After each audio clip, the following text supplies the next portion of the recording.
Ano ang pumupuno sa'yo? Alam mo ba na sa Bible, tayo ay inihalin tulad sa mga vessels o lalagyan, no? At ang lalagyan, ang sole purpose nito ay mapunan.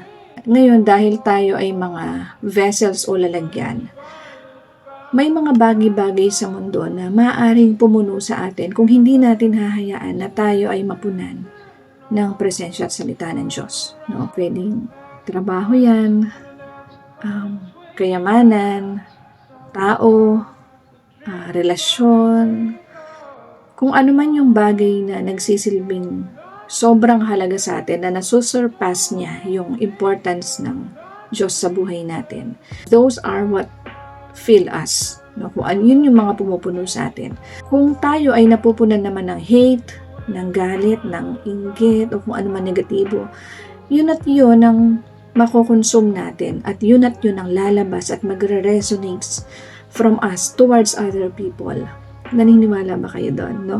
Kaya nga 'di ba, meron tayong tinatawag na demeanor or in layman's term, yung dating ng isang tao na kapag ka siya ay punong-puno ng galit sa puso niya, mararamdaman mo yun, 'di ba? Na para siyang, sabi nga nila, para pinaglihis sa sama ng loob. Ganun, no? Kapag ka naman ang tao ay punong-puno ng kasiyahan at galak, mararamdaman mo yun, mahahawa ka, no? Kasi we are vessels, no? Now, what fills you? Yun ang tanong doon. Ano ang pumupuno sa'yo?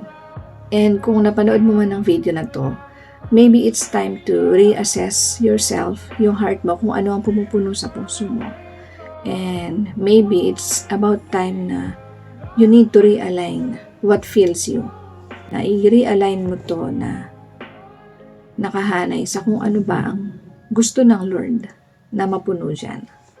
Ang sabi sa Corinthians, but we have this treasure in earthen containers, tayo yon, so that the extraordinary greatness of the power will be of God and not from ourselves. So, ang sinasabi dun sa Corinthians, our vessel should be filled with God's presence para ma-display yung glory niya sa buhay natin. Now, if we let other things to take over our vessel, talagang hindi pwedeng mahalo yun. No? We need to always be in check, no? Sa ating mga Kristiyano na kailangan yung glory pa rin ni Lord yung nakikita nila sa buhay natin. Although alam ko mahirap yun, mahirap gawin yun. No? Ako hindi ko pa yan namamaster, pero by the grace of God, through the Lord Jesus Christ, magagawa natin yan. So yun lang, if you like my content, please follow or subscribe my page. Ako po si El Takashi. All glory to God and God bless po. Maraming salamat.